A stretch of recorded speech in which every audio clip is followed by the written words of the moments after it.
Hoje à noite, meus irmãos, eu queria fazer uma exposição de Efésios, capítulo 1, do verso 3 a 14, onde o apóstolo Paulo fala a respeito da igreja como sendo o plano de Deus desde a eternidade.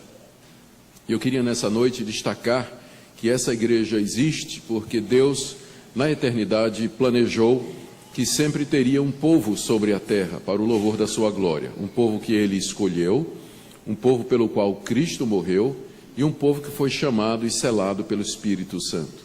E depois nós queremos ver como essa doutrina que é exposta aqui em Efésios 1, de 3 a 14, quais são algumas das implicações práticas dela para a nossa vida.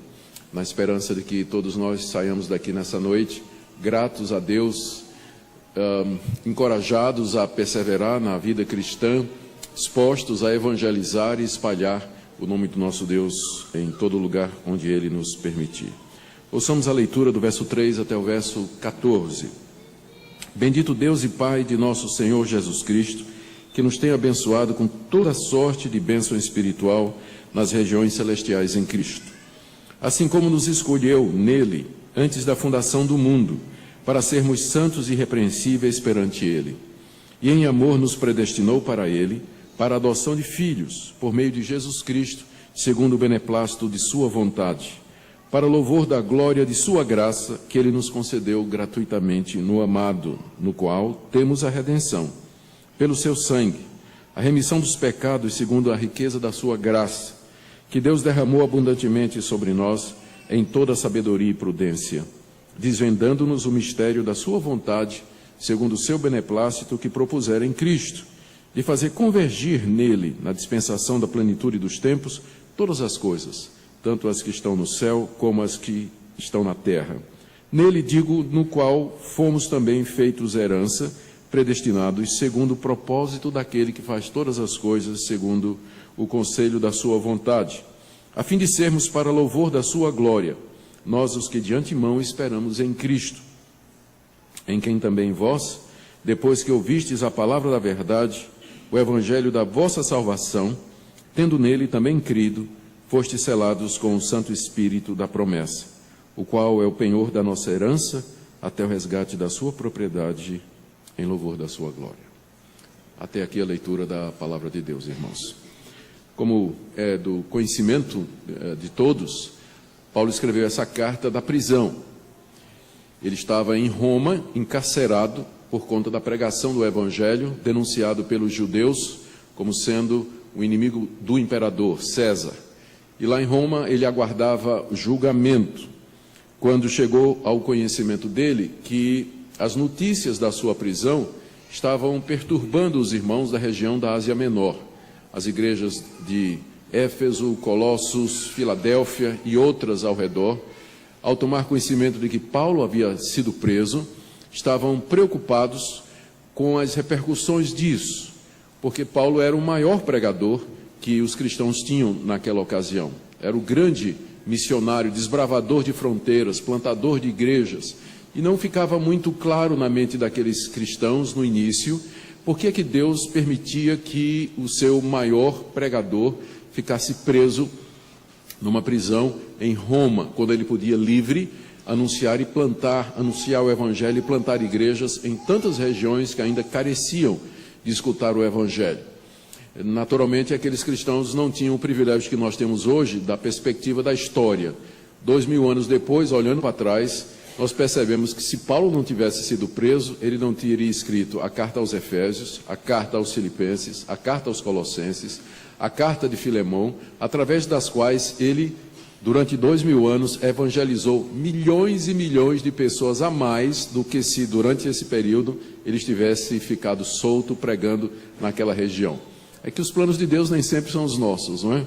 E na sua sabedoria infinita, ele queria o seu apóstolo preso, como se dissesse: Paulo, você vai ficar preso e aí você vai aproveitar para se escrever. E o que você vai escrever vai abençoar o mundo durante centenas e centenas de anos. Graças a Deus por isso, temos a carta aos Efésios. Aqui o apóstolo Paulo explica aos crentes daquela região que a prisão dele faz parte de um projeto maior de Deus que começou na eternidade. No capítulo 1 ele fala de como Deus Pai, desde a eternidade, planejou um povo para si. E como Deus Filho veio ao mundo morrer por esse povo, e Deus Espírito Santo, através da história, chamou e selou esse povo, garantindo a entrada deles na vida eterna, no novo céu e na nova terra. Depois ele ora no final do capítulo 1 para que os cristãos tenham entendimento espiritual destas coisas. No capítulo 2, ele fala de como Deus, pela graça e pela misericórdia, uniu judeus e gentios nesse povo. Naquele tempo havia uma divisão muito severa entre judeus e gentios. Mas agora, nesse novo corpo, nesse novo homem, que é a expressão que Paulo usa, que Deus está criando, judeus e gentios estão unidos pela mesma fé, salvos pelo mesmo Salvador, constituindo o mesmo corpo. E no capítulo 3, então, Paulo explica que para que isso se realize na prática, Deus levantou os apóstolos e os profetas, os quais foram emissários de Deus para proclamar o Evangelho. E ele fala do seu próprio ministério, como Deus o levantou para anunciar o Evangelho aos gentios, e os cristãos de Éfeso e daquela região eram todos gentios, não judeus. E ele termina então dizendo que ele está preso exatamente no cumprimento do plano de Deus. Então não era um motivo para que eles se preocupassem, mas para que eles glorificassem a Deus. Capítulo 3, verso 13, ele termina essa parte dizendo: portanto vos peço que não desfaleçais nas minhas tribulações por vós. Ele está se referindo à prisão dele. Porque nisso está a vossa glória. Não é motivo de preocupação, ao contrário, eu estou preso porque prego o Evangelho para vocês, gentios. E nisso, então, isso é um motivo de dar glórias a Deus e não um motivo de questionar a sabedoria divina. Depois ele ora novamente pelos Efésios e a partir do capítulo 4 até o capítulo 6, ele dá algumas orientações práticas para a igreja, de como eles deveriam viver à luz dessa verdade da soberania de Deus e da existência da igreja. O meu foco, então, nessa noite é no início da carta, na passagem que foi lida, onde Paulo fala de como Deus triuno se envolveu na concepção e na implantação da sua igreja e do seu povo aqui nesse mundo. Se você leu atentamente a passagem, você verificou que ela é uma longa sentença, né? Não há nenhum ponto aí. É como se Paulo não conseguisse parar de falar, não é? O ponto só vai aparecer no final do verso 14. Ele começou a falar a respeito de Deus e da graça de Deus, de como Deus planejou a igreja desde a eternidade, e aí engatou uma segunda, não é? E começou a falar de Jesus Cristo, como Cristo morreu por esse povo e os benefícios da sua morte para nós, e aí, né, tomou mais fôlego e na mesma pegada ele fala a respeito do ministério do Espírito Santo e finalmente termina final do verso 14, não é? Mas na língua grega é uma longa sentença, talvez a maior do Novo Testamento, que começa no verso 3 e termina no verso 14. Isso poderia dar a impressão de que Paulo, assim, escreveu sem muito cuidado. É o que acontece quando a gente fala muito, né? E vai falando, um pensamento vai puxando o outro, aí no final a gente vê o que disse e não faz muito sentido. Mas se você prestar atenção, você vai ver que é uma longa sentença muito bem elaborada. Ela está construída em torno das 3 pessoas da Trindade, e cada uma das partes que se refere a uma pessoa da Trindade termina com a expressão para o louvor da sua glória. Então, do verso 3 até o verso 6, ele fala de como Deus Pai planejou a igreja na eternidade, e ele termina dizendo no verso 6 que ele fez isso para louvor da glória de sua graça. Emenda falando a respeito de Deus Filho, Jesus Cristo, que morreu por nós, para que nós pudéssemos fazer parte desse povo, e ele termina no verso 12, a fim de sermos para o louvor da sua glória, e aí ele emenda falando do Espírito Santo, através de quem nós somos selados e guardados para o dia da redenção, terminando no verso 14 com a expressão, em louvor da sua glória. Então, a minha mensagem nessa noite tem 3 partes. A primeira, papel do Pai na preparação e na concepção da igreja. Segunda, papel do Filho, fazendo com que essa igreja viesse à realidade. E terceiro, como o Espírito Santo chama os eleitos de Deus e os sela e guarda até o dia do resgate final, que é o dia da vinda do Senhor Jesus. Comecemos então com o que Paulo diz a respeito de Deus Pai. No verso 3 ele bendiz a Deus, bendito Deus e Pai de nosso Senhor Jesus Cristo, e acrescenta que o motivo pelo qual ele está bendizendo a Deus é porque Deus nos tem abençoado com toda sorte de bênção espiritual nas regiões celestiais em Cristo. Regiões celestiais é uma expressão que só aparece nas cartas de Paulo, aqui nessa carta e na carta aos Colossenses, e que se refere ao mundo invisível que nos cerca. É o local da habitação de Deus, onde estão os anjos, o Senhor Jesus na sua glória. É o mundo espiritual que está ao nosso redor e que nós não conseguimos penetrar com os nossos sentidos, mas que é tão real quanto o mundo material que nós percebemos através da visão, do tato, da audição e assim por diante. Deus, diz o apóstolo Paulo, nos abençoou, note aí que está apontando para alguma coisa no passado, não é que ele nos está abençoando, ele nos tem abençoado, ou seja, ele abençoou e os efeitos dessa bênção continuam até o dia de hoje, nas regiões celestiais em Cristo Jesus. E Paulo destaca que Deus nos abençoou com bênçãos espirituais. Toda vez que eu e você nos acordamos e que a gente agradece a Deus, ou quando vamos durante o dia orar pela primeira vez, a gente costuma agradecer, orar assim: Senhor, muito obrigado pela minha saúde, pela minha vida, pela minha casa, por esse alimento, obrigado pela minha mulher e tudo mais, só bênção material. E raramente um de nós, quando vai orar, diz assim: Senhor, eu te agradeço, pela redenção, te agradeço pelo perdão de pecados, te agradeço porque o Senhor me aceitou. E só depois a gente agradece o carro, a comida, o pão, a proteção, a saúde, a família e todo esse tipo de coisa, não é? Paulo, ele especifica de propósito bênçãos espirituais aqui, para nos lembrar que as bênçãos materiais pertencem a essa realidade e elas são passageiras. Nós somos peregrinos aqui. E nós agradecemos a Deus muito mais porque Ele nos abençoou com bênçãos nas regiões celestiais em Cristo Jesus, que tem um efeito eterno e que vão impactar o nosso destino mesmo depois da nossa morte. Por isso que ele começa agradecendo pelas bênçãos espirituais. E das muitas bênçãos espirituais com as quais Deus nos agraciou, ele escolhe duas para falar aqui. A primeira delas está no verso 4. Assim como nos escolheu nele, em Cristo, antes da fundação do mundo, para sermos santos e irrepreensíveis perante ele. A primeira bênção espiritual que Paulo menciona e pela qual ele dá graças a Deus é a escolha de Deus. O que ele diz sobre essa escolha? Primeiro, escolher significa, de entre um todo, você separar uma parte para si, usando um critério que é seu. É isso que escolha significa. Tem um todo, e do todo você tira aquilo que você quer. E não tira aquilo que você não quer. Então, isso que escolher significa. E Paulo está agradecendo porque Deus nos escolheu. Então, o que ele está pressupondo? Que Deus, na eternidade, olhando para a humanidade, Ele, da humanidade, escolheu um povo para si. Ele fez uma escolha. Essa é a primeira bênção espiritual pela qual Paulo agradece. Essa escolha, Paulo diz em seguida aqui no verso 4, foi uma escolha em Cristo.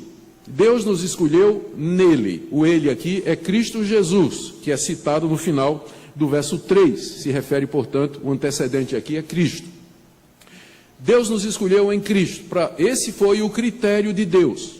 Para que a gente não pense que Deus nos escolheu porque nós somos melhores do que outras pessoas, Paulo acrescenta que o critério de Deus foi em Cristo, ou seja, não foi pelo seu mérito, mas foi pelos méritos de Cristo Jesus. A escolha é em Cristo, e não porque Deus viu que você ia aceitar, Deus viu que você era bom, Deus viu que você merecia, mas porque Ele, em Cristo Jesus, escolheu quem Ele quis. Ou seja, não é uma escolha baseada no mérito do escolhido, mas daquele que escolhe. Daquele que escolhe. Terceira coisa que ele diz, que essa escolha foi feita antes da fundação do mundo. Ou seja, quando nem mundo ainda havia. Portanto, não é o resultado da presciência de Deus. Porque nem o mundo ainda se encontrava em funcionamento. Paulo acrescenta isso antes da fundação do mundo, mais uma vez, para dizer que essa escolha não foi baseada no seu valor, não foi baseada no seu mérito, no seu esforço, nas suas decisões, mas somente na determinação soberana e graciosa de Deus em Cristo Jesus. Por isso que ele diz aqui que a escolha foi antes do mundo ser feito, antes de você existir, antes de você tomar qualquer decisão, Deus já tinha feito essa escolha. E essa escolha, ele diz aqui no verso 4 ainda, foi para que nós fôssemos santos e irrepreensíveis perante Ele. O quadro está começando a ficar claro. Olhando a humanidade, Deus dela escolheu em Cristo Jesus, antes da fundação do mundo, um povo para Ele, com o objetivo de que esse povo fosse santo e irrepreensível perante Ele. Isso não significa duas coisas, que essa santidade e essa irrepreensibilidade, elas acontecem aqui, nesse mundo, durante nossa vida, e se completa na eternidade, vida fora, vida eterna fora. E aqui você tem a resposta para aquelas pessoas que dizem assim, mas espera aí, se eu acreditar que eu sou um escolhido de Deus, isso não vai me deixar assim, relaxado? Deus me escolheu, então eu posso viver de qualquer forma. Se Deus me escolheu, se a minha salvação é um ato de Deus, baseado nos méritos de Cristo, não depende de nada que eu fiz ou faço, então eu posso viver à vontade. Porque Deus, a salvação afinal depende de Deus. Mas Paulo diz que a escolha foi para quê? Para que nós fôssemos o quê? Santos e irrepreensíveis. Portanto, onde não há santidade, não teve escolha. Como é que você sabe que você é escolhido? Há santidade na sua vida? Você está andando de maneira irrepreensível diante de Deus? Nenhuma pessoa que está vivendo na prática contumaz do pecado, em aberta rebelião contra Deus, pode dizer que foi escolhido. Porque Deus nos escolheu para sermos santos. Não escolheu para sermos indolentes, preguiçosos e condescendentes com o pecado, mas nos escolheu para expressarmos nesse mundo e na eternidade afora a sua gloriosa santidade. Essa é a resposta que você pode dar quando alguém vai dizer assim, mas essa doutrina leva a pessoa a ficar assim, descansada. Não, ao contrário. Deus nos escolheu para sermos um povo santo antes da fundação do mundo, e essa escolha foi em Cristo Jesus. A segunda bênção que Paulo menciona, ele começou no verso 3 dizendo, bendito seja Deus que nos abençoou com bênçãos espirituais nos lugares celestiais. A primeira bênção que ele menciona é a escolha. E a segunda é a predestinação. Não é como está aí no verso 5. Ele começa, na verdade, no final do verso 4. E em amor nos predestinou para Ele, para a adoção de filhos por meio de Jesus Cristo, segundo o beneplácito de sua vontade. Eu tenho certeza que não é bem assim que os crentes costumam orar, não é? A gente primeiro começa agradecendo as bênçãos materiais e quando vai agradecer pelas espirituais, agradece a salvação e redenção. Para o apóstolo Paulo, doutrina, a escolha de Deus e a predestinação de Deus não era motivo de brigar com Deus e dizer Deus é injusto, era motivo de gratidão. Motivo de gratidão. Ele agradece a Deus o fato de Deus ter escolhido e o fato de Deus ter predestinado. Donde eu concluo que você pode dizer assim, Deus, eu não entendo essa doutrina da escolha e da predestinação, mas eu não posso dizer que não é bíblico. Eu não posso dizer que não é bíblico, porque está lá. Eu posso não entender, porque aqui eu estou vendo o apóstolo Paulo se regozijando com isso. Está agradecendo a Deus por isso. Então, mesmo que você não consiga agradecer, porque você não entende, mas uma coisa você não pode dizer, que não é bíblico. Tem coisa na Bíblia que a gente não entende. E você pode orar dizendo, Senhor, abre meu coração e meu entendimento para que eu possa ter uma compreensão dessas grandes verdades no meu coração. Porque se Paulo está agradecendo a Deus pela escolha de Deus e pela predestinação de Deus, é óbvio que Paulo não considera isso uma injustiça, ou que Deus fez acepção de pessoas, ou qualquer coisa dessa natureza. Ao contrário, ele vê isso como um motivo de gratidão, a começar do fato que ele diz, final do verso 4, que em amor nos predestinou. Ou seja, predestinar, o nome já está dizendo, é dar um destino antecipado. Predestinar. Qual é a diferença entre escolha e predestinação? Na escolha, Deus separou quem Ele quis. E predestinou o que eles seriam. Então são duas coisas diferentes, mas todas elas relacionadas com a soberania de Deus. E Paulo diz que essa predestinação foi um ato de amor de Deus. Por quê? Porque a humanidade toda está perdida, está em pecado e caminhando para o inferno. Se Deus não salvasse ninguém, ainda assim ele seria justo. Ainda assim ele seria justo. Deus não tem a obrigação de salvar você nem a mim. Ele não tem a obrigação de salvar ninguém. Ninguém. Portanto, se ele não quiser salvar ninguém, ele continua perfeitamente justo, porque nós estamos condenados pelas nossas ofensas e pecados. É que Paulo só vai explicar isso no capítulo 2, siga aí comigo, capítulo 2, verso 1, ele nos deu vida estando vós mortos nos vossos delitos e pecados, nos quais andaste outrora, segundo o curso desse mundo, segundo o príncipe da potestade do ar, do espírito que agora atua nos filhos da desobediência, entre os quais também todos nós andamos outrora, segundo as inclinações da nossa carne, fazendo a vontade da carne e dos pensamentos, e éramos por natureza, por nascimento, filhos da ira, como também os demais. Ou seja, Deus não tem obrigação nenhuma de salvar você. Você é filho da ira por natureza, filho da desobediência, segue as paixões da sua carne, quer fazer a vontade dos seus pensamentos. É por isso que Paulo diz que o ato de Deus escolher e predestinar muitos para ser o seu povo é um ato de amor. Porque se Deus não nos amasse, se Deus não amasse o mundo de tal maneira, ele não teria dado o seu Filho, para que todo o que nele crê, que são estes que ele escolheu e predestinou, não pereçam, mas tenham a vida eterna. O amor de Deus consiste nisso, que de entre a humanidade perdida, ele escolheu e predestinou muitos para serem salvos do justo juízo e castigo que todos nós merecemos pelos nossos pecados.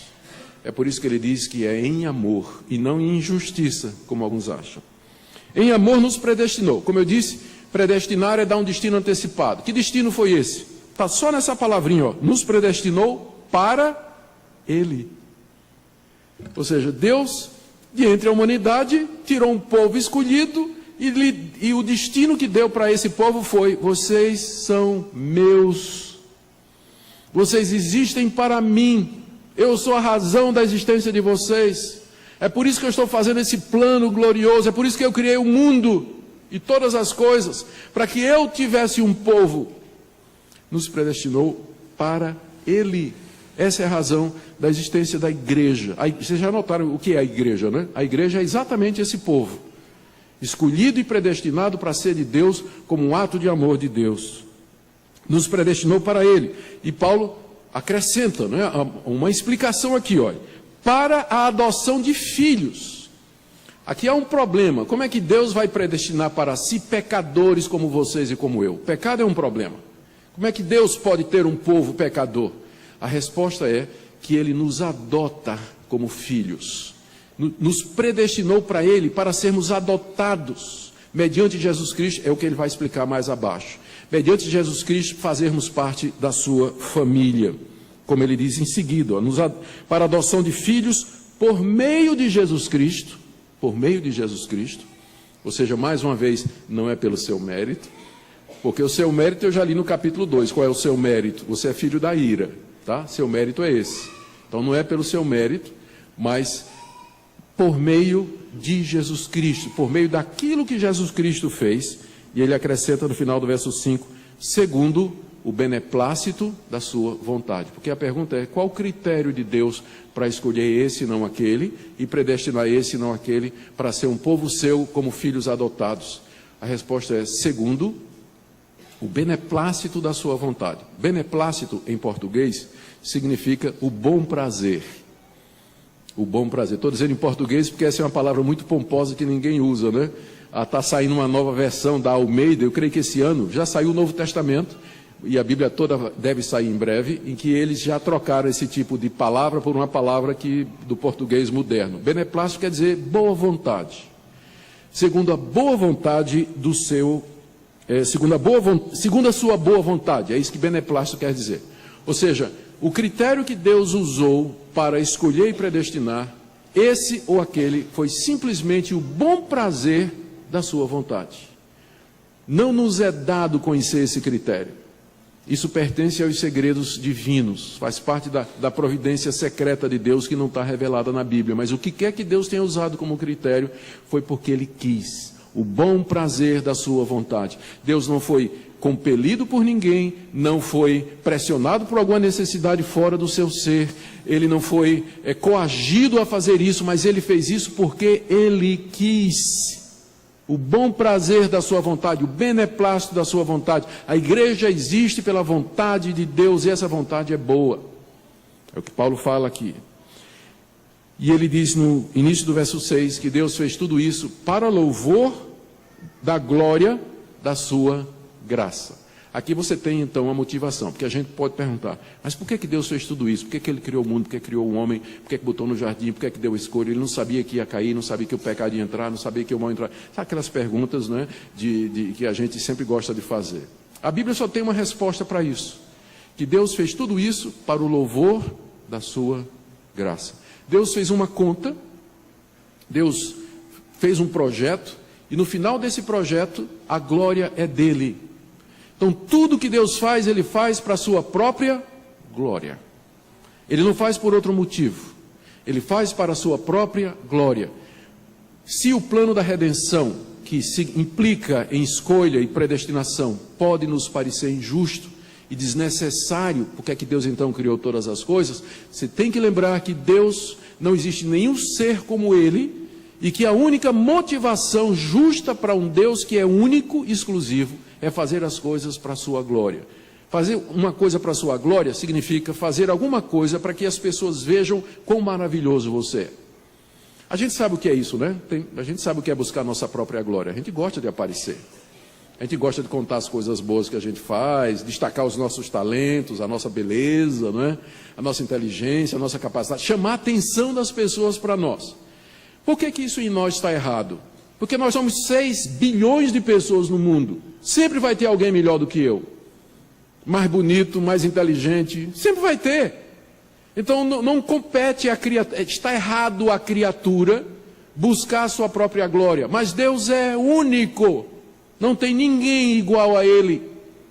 Por isso está perfeitamente correto e justo Deus fazer as coisas para mostrar quão bonito, maravilhoso, justo e gracioso Ele é. É isso que significa que Deus faz tudo para a sua glória. Ele quer que a sua criação o admire e o adore e diga que Deus grande e maravilhoso, Ele faz tudo sempre pensando nesse propósito. Porque Ele é o que Ele é. E não há ninguém semelhante a Ele.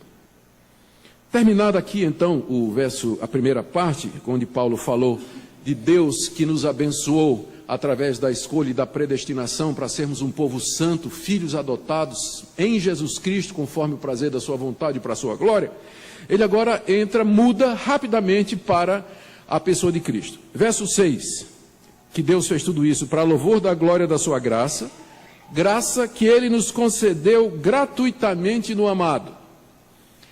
Quem é o amado aqui? Nós já vimos, o amado aqui é Jesus Cristo, não é? Nós já vimos aqui que Deus nos ama, mas o amado aqui é único, é o amado de Deus. O amado de Deus é seu filho. O pai ama o filho desde toda a eternidade. Essa é a relação entre os dois, uma relação de amor. É importante que Paulo aqui se refira a Jesus Cristo como sendo o amado, para que nós não pensemos que esse plano todo foi elaborado porque Deus sentiu falta de alguém que o amasse. Você já deve ter ouvido alguém dizer assim: olha, Deus veio salvar pecadores porque estava se sentindo só. Ele queria um povo que o adorasse, ele estava sentindo necessidade de ter comunhão e companhia de alguém. Você já deve ter ouvido essa heresia, ou esse ensino em algum lugar por aí. Já deve ter ouvido isso. Mas Deus não tem necessidade do nosso amor, porque as 3 pessoas da Trindade se amam, elas se conversam, elas se entendem, elas se completam. Deus é perfeito e autossuficiente. Ele não tinha nenhuma necessidade de criar absolutamente nada, muito menos a raça humana. Ele fez isso porque quis. É isso que Paulo está dizendo aqui o tempo todo. Ele já tem um objeto do amor dele, que é o seu filho, o amado. amado desde toda a eternidade para todo sempre.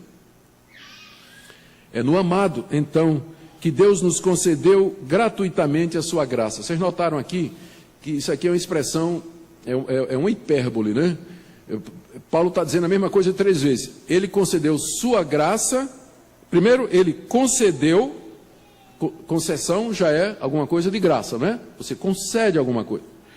Concedeu a sua graça gratuitamente, né? Então, por que ele está dizendo isso? É mais uma vez para voltar àquele ponto.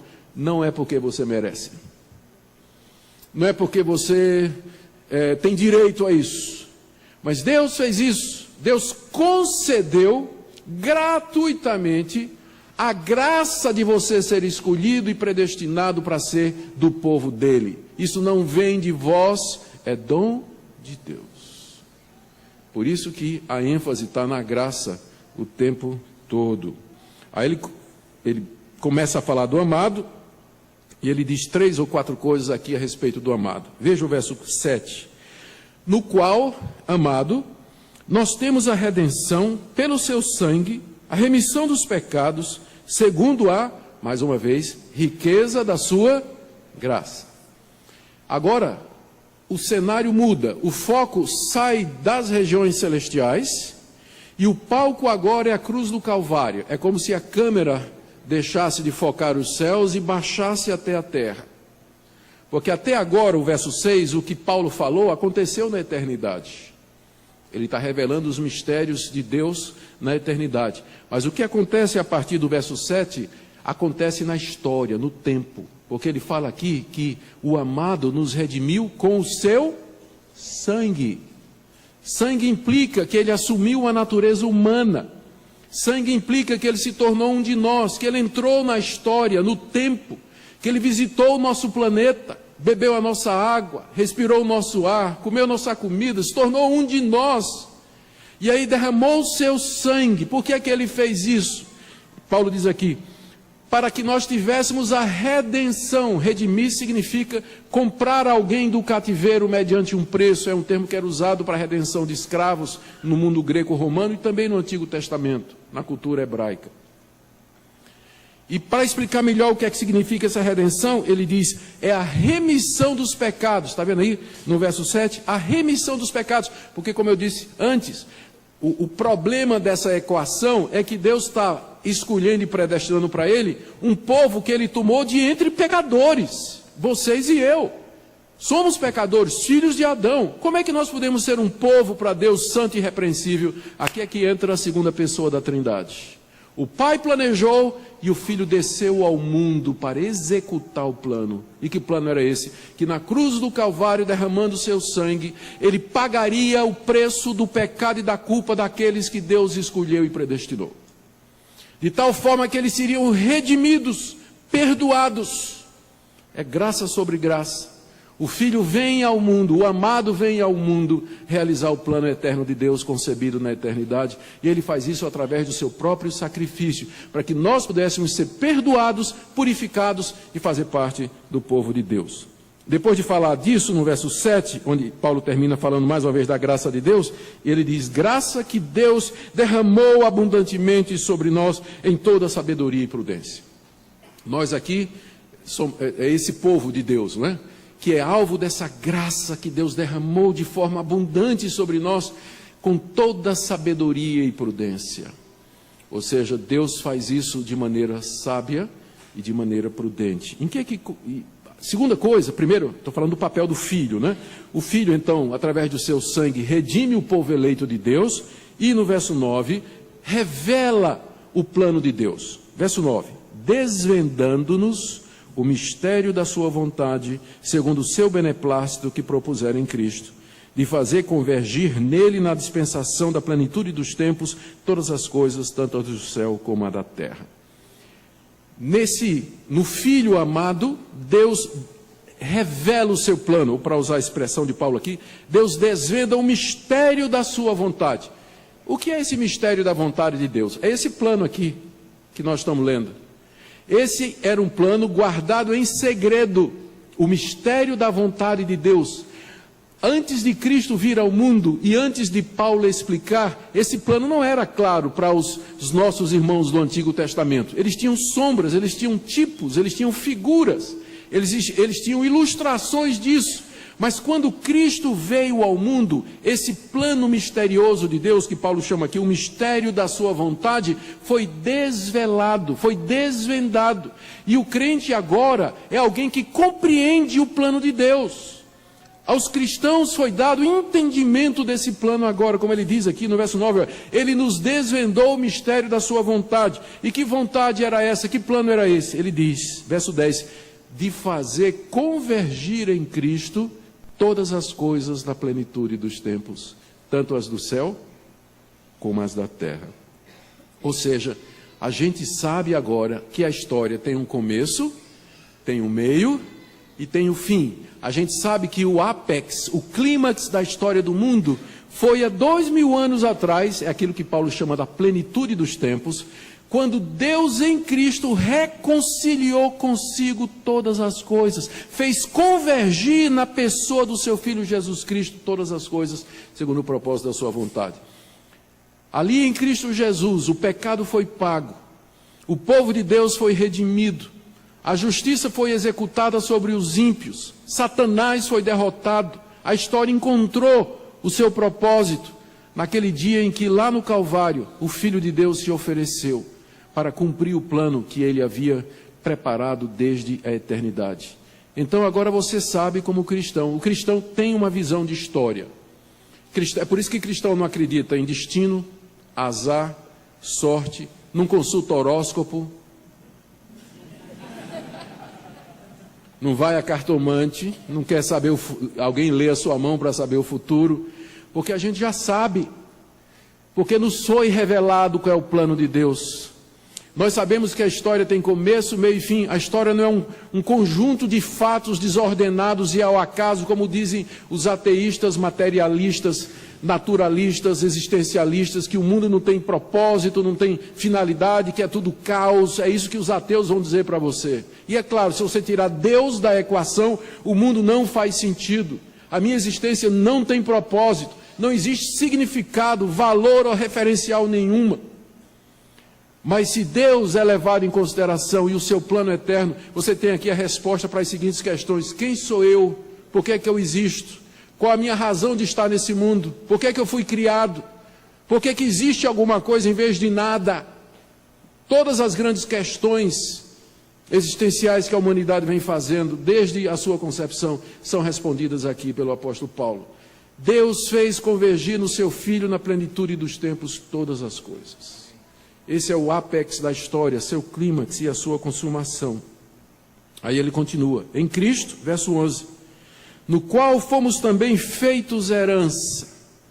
Não somente em Cristo Jesus, Deus fez convergir todas as coisas, mas nele também Deus nos fez herança sua, herança do seu Filho. Predestinados, parece que Paulo gosta dessa palavra, tem crente que não gosta, mas Paulo parece que não consegue se livrar dela, né? Verso 11, predestinados, segundo o propósito daquele que faz todas as coisas conforme o conselho da sua vontade. Predestinação não é presciência, porque presciência pressupõe que Deus viu que você ia fazer alguma coisa, então lhe predestinou. Aqui está dizendo qual é o critério da predestinação. É segundo o conselho da sua vontade, e não da vontade da criatura, ou da decisão da criatura que Deus teria antevisto. Deus nos predestina segundo o conselho da sua vontade. Algumas pessoas tentam, para defender, né, o livre-arbítrio humano ao extremo, né, que o homem é completamente livre, e Deus não interfere em nada que eles dizem assim, não, Deus sabe o futuro, mas Ele não predestinou, Ele não decretou absolutamente nada. Mas eu pergunto, se Deus sabe o que eu vou fazer daqui a 10 minutos, então já está determinado, não está? Porque mesmo que se você mudar de ideia, Ele já sabe também que você vai mudar de ideia. Então, para você se livrar de Deus, você tem que dizer que Ele não conhece o futuro. Porque se Deus sabe o que você vai fazer daqui a 10 segundos, significa que isso já está fixo. Já está determinado. Eu estou raciocinando como o pessoal que quer se livrar do governo de Deus, não é? E quer que o homem seja absolutamente autônomo. Então, para que você declare a completa autonomia do homem, você tem que desvestir Deus de um dos seus atributos, que é onisciência. Porque ou Deus é onisciente, ou ele é onisciente, ou você é autônomo. Mas ele não pode ser as duas coisas. Por isso que quando a Bíblia fala do agir de Deus, ela sempre diz que ele faz isso segundo o conselho da sua vontade. Sempre. Pelo agir do seu querer. E ele termina dizendo, no verso 12, a fim de sermos, novamente aquela frase, para louvor da sua glória. O Pai planejou, o Filho desceu, na plenitude dos tempos, derramou seu sangue, redimiu o seu povo, através da sua morte na cruz, e desvendou o plano de Deus, propósito de Deus para a história. O cristão é alguém que sabe de tudo isso, e sabe que lá no final da história, Deus está vitorioso para receber toda a glória. Do verso 12 até o 14, Paulo fala agora do Espírito Santo.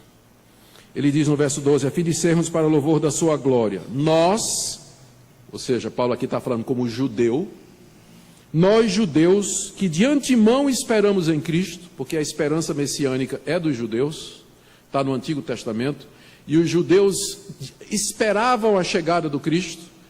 Paulo diz, nele, em quem nós, que de antemão esperamos no Cristo, em quem também vós, e agora ele se refere aos efésios, que não eram judeus, mas gentios e que não tinham esperança messiânica, agora estão juntos, né?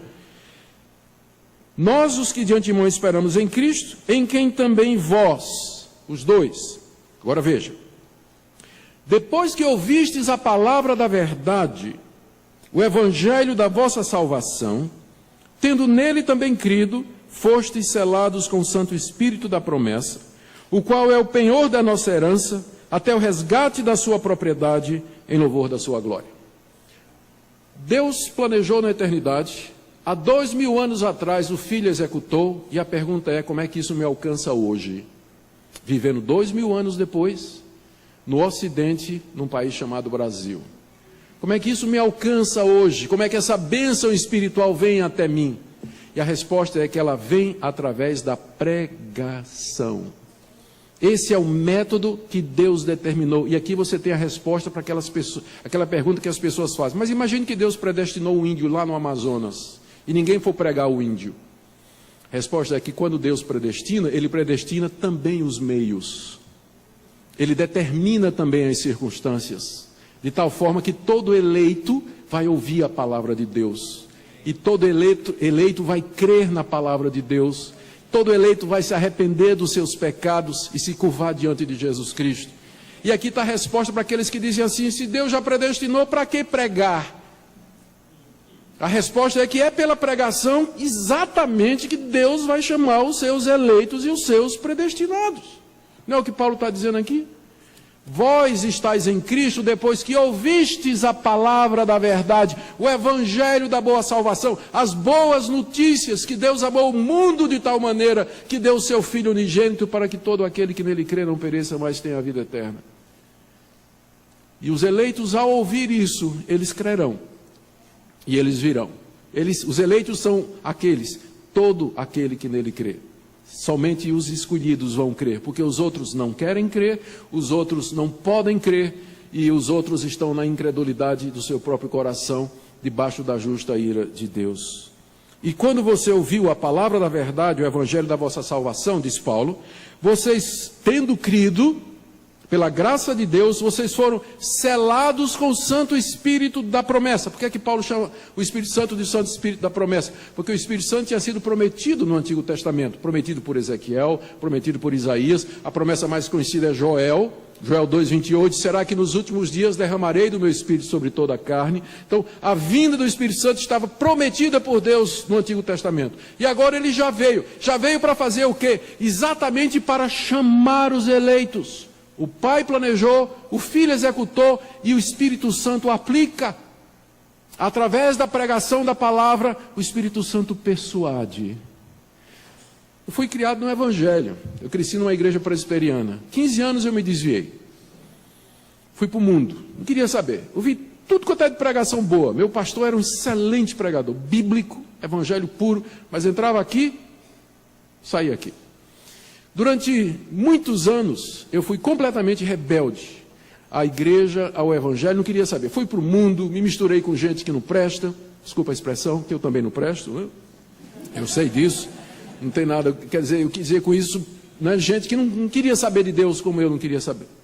Me lembro de que eu via pregações, de vez em quando, namorava, mesmo fora da igreja, namorava a filha do pastor, né?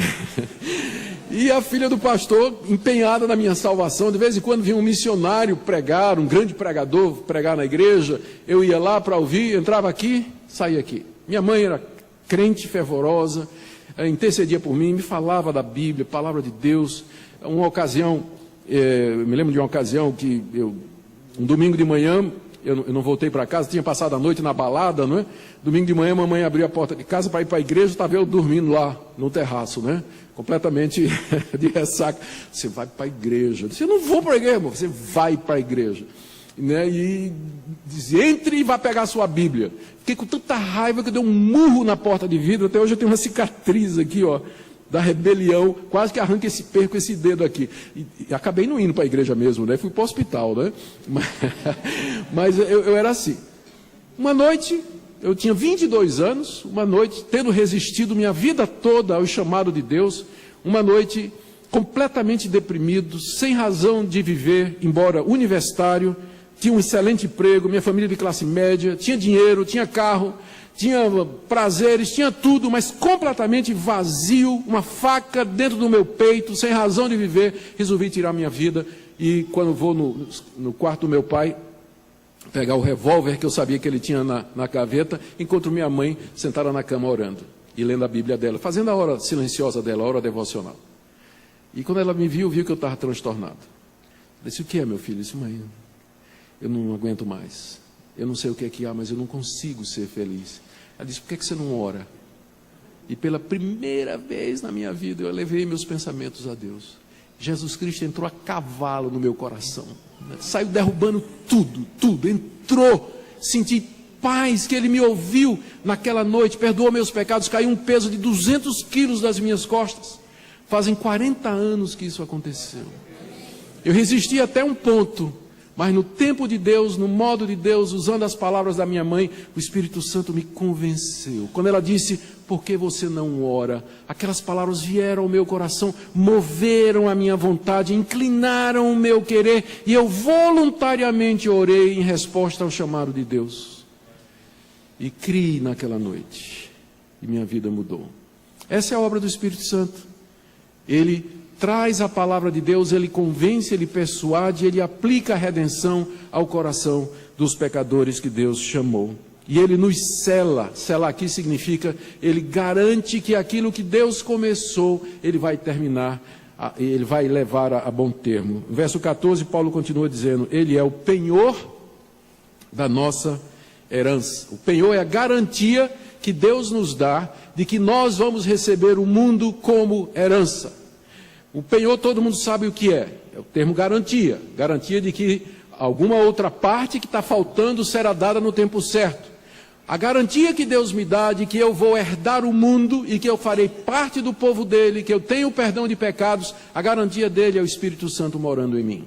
Ele não somente é o selo, mas ele é o penhor da nossa herança, de que nós vamos entrar nessa herança que Deus preparou. E qual é a herança que Deus preparou para o seu povo? A Bíblia é muito clara, o novo céu e a nova terra, onde habitam a justiça. Esse é o ambiente que Deus preparou para o seu povo. E ele diz que ele é o penhor da nossa herança até o resgate da sua propriedade, até que Deus venha nos buscar e nos resgatar na pessoa do seu Filho. E tudo isso, finalmente, final do verso 14, para quê? Em louvor da sua glória. Pai planejou, Filho executou, Espírito Santo aplica. Eu quero terminar então com algumas conclusões. Primeira, queridos, Deus governa a história. Ele é Senhor. O cristão não se aflige. Lula é preso, Lula é solto, quem vai ser presidente, quem não vai. A gente sabe quem é que está no trono do universo. Nós sabemos quem está no trono do universo. Isso traz conforto no meio da conturbação. Tem gente angustiada com essa conturbação política, social que existe no nosso país hoje. Gente incerta, gente angustiada, né, que não dorme de noite. O cristão sabe que Deus está no controle, não importa que governo seja, de que maneira seja, Deus continuará a executar o seu plano e nós fazemos parte dele. É a segunda lição: a igreja é o centro do plano de Deus. Tudo isso que está acontecendo agora, a gente não percebe porque está do lado de cá, mas se você pudesse estar do lado de lá, você vai ver que tudo isso está acontecendo, mas é que Deus está fazendo convergir tudo para o plano dele. A igreja está no centro do plano de Deus, como ele diz aqui, tudo converge em Cristo Jesus. Quando a gente lê os jornais, ouve noticiário, pode ser que a gente não entenda como faz isso. Mas a verdade é que tudo concorre, como diz Paulo, para o bem daqueles que amam a Deus.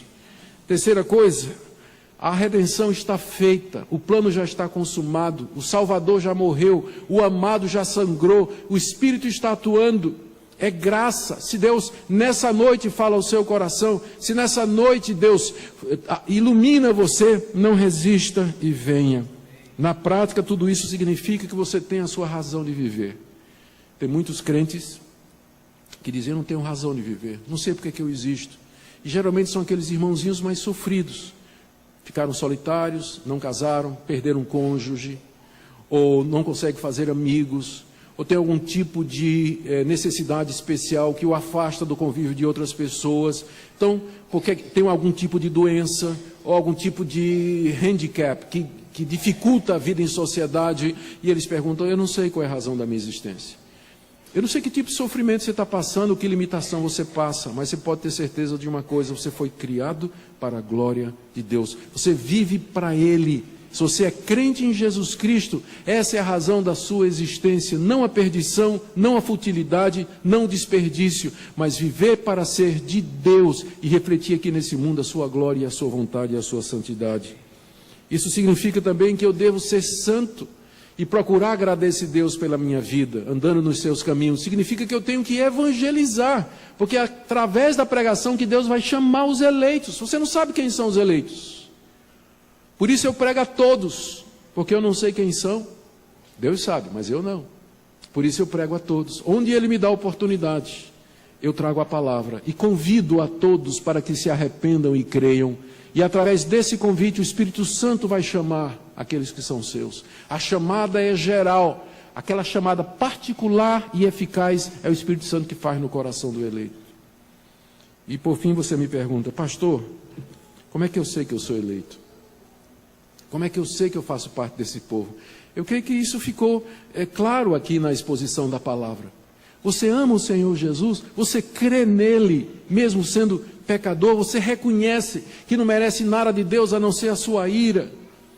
Você crê que esse Deus é um Deus amoroso, você percebe que a ódio ao pecado no seu coração, e mesmo lutando contra o pecado, e às vezes caindo e fazendo o que não deve, mas você abomina isso, e você gostaria de se livrar dos hábitos pecaminosos, das práticas erradas, e servir a Deus e viver para Ele aqui nesse mundo.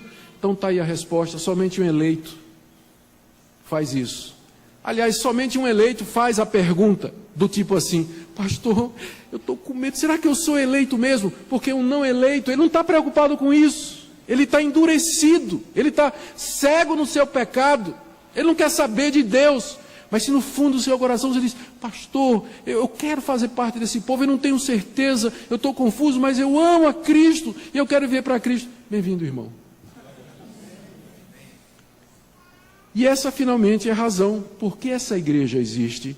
Ela é expressão local desse plano que Deus concebeu na eternidade, que Cristo consumou há 2 anos e que o Espírito Santo vem construindo há 2000 anos no mundo inteiro. Vocês são, então, a expressão local desse plano maravilhoso de Deus. Mais um motivo para hoje à noite dizer: Deus, que privilégio para nós, 57 anos aqui, como expressão do teu amor, da tua escolha, da tua graça, nos ajuda a ser uma bênção e usa-nos para chamar os outros que o Senhor amou e escolheu antes da fundação do mundo para o louvor da sua glória. Amém? Amém. Oremos. Obrigado, Pai. Obrigado pela revelação do teu mistério, pelas palavras de Paulo, pela compreensão que nós temos e que nos é dada, embora limitada, porém suficiente para que rendamos louvores à tua graça, para a tua glória. Abençoa essa querida igreja, em nome de Jesus.